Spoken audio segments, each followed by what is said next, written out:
Time perhaps to change the way you feel about Vauxhall's Corsa. This 5th generation version has been a huge sales success for the brand, frequently the UK's best-selling car. But it needed a bit more showroom appeal, hence the importance of this mid-term update, which brings the front-end look into line with the brand's other models and introduces some new electrified drivetrain tech for both the combustion and EV variants. There are some key drivetrain changes with this revised model. For the first time, the Corsa gains mild hybrid tech, a 48-volt system offered with a new generation 1.2-litre 3-cylinder petrol unit, developing either 100 PS or 136 PS, and coupled with a dual-clutch 6-speed electrified auto gearbox that incorporates an electric motor. Most mainstream Corsas, though, will still be sold with the old unelectrified 1.2-litre petrol unit from the earlier version of this 5th generation design, offering 75 PS in normally aspirated guise, or as in this case 100 PS in turbocharged form, which gets boosted to 130 if you choose the optional 8-speed automatic version. This manual 100 PS model manages up to 55.4 mpg on the combined cycle and up to 114 grams per kilometre of CO2. If you don't want to use any fuel or put out any CO2 at all, you'll want the other drivetrain option, the full EV Corsa electric derivative. That variant's original 50 kWh battery and 136 PS electric motor combination continues, offering 222 miles of range. But EV Corsa customers can also now choose a more sophisticated 51 kWh battery paired with a more powerful 156 PS motor. This long-range setup boosting the WLTP rated distance you can travel between charges to 255 miles.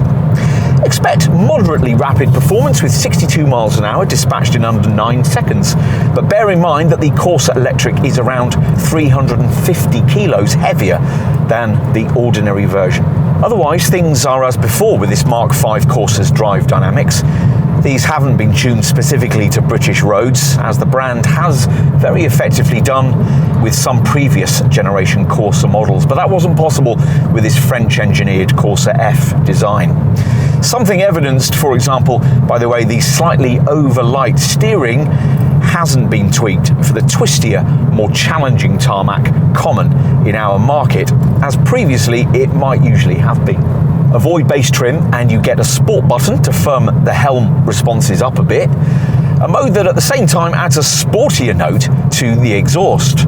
The ride quality can't match the kind of thing you get in a rival Volkswagen Polo, few superminis can do that, and the fairly basic torsion beam rear suspension that all small cars feature means you'll certainly feel speed humps and crumbling potholes. Overall though, what's served up in this Corsa is a firm but supple standard of damping that works as well on the open road as it does around town.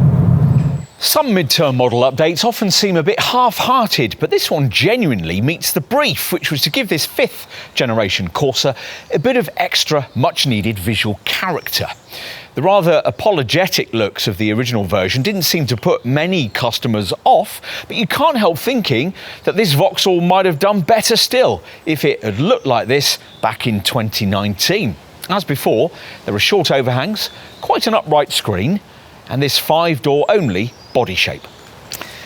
So, subtle but effective changes outside. Will the same be true in the cabin?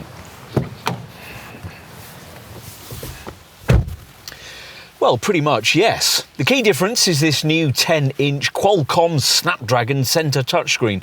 But there are other differences too, like a redesigned steering wheel, smarter upholstery options, and these revised sports seats.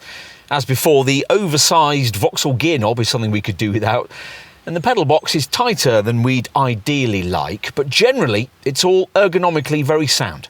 Design chief Mark Adams and his team having used what they call functional partitioning to split up certain areas. Build quality doesn't match the higher standards in this class, but ergonomically there's not much to fault. The seats are supportive, nothing's irritatingly awkward to get to, and everything's exactly where you expect it to be. Even the climate functions are properly separated out into controls at the bottom of the centre stack, unlike in this model's close cousin, the Peugeot 208. If you can avoid entry-level trim, which has a 3.5-inch digital instrument cluster, you get this set of digital dials on a 7-inch virtual screen. Okay, time to look at the rear seat. What's inside is actually not too bad. There's certainly less room than there was in the previous pre-2019 era E-generation Corsa, despite the fact that this Mark V model has 28mm of extra wheelbase length. But there's not much less space than you get in the back of a Renault Clio, for instance, though that's not really saying much. Finally, let's take a look at the boot, which is 309 litres in size, which is a capacity figure that remains slightly below class standards. It's quite a usable, squarically sized space though, with 885mm of length and 867mm of width. Vauxhall has produced a much better Corsa, of that there's no doubt. It's smarter, better connected, more sophisticated and even more electrified than any of its predecessors, but it's also considerably more expensive as well, so it's just as well that you're going to get plenty more in return. It doesn't lead its class in terms of either space efficiency or driving dynamics, and the truth is that for all the electrified headlines here, most sales will still be of the models fitted with either an ageing unelectrified 1.2 litre petrol unit or the older version of the Stellantis Group's EV powertrain. But things are changing, and as the introduction of hybrid power here demonstrates, this Corsa is too. Add to that the wide model lineup and the likely deals on offer, and you've a supermini that more than ever needs to remain high on any family's shopping list.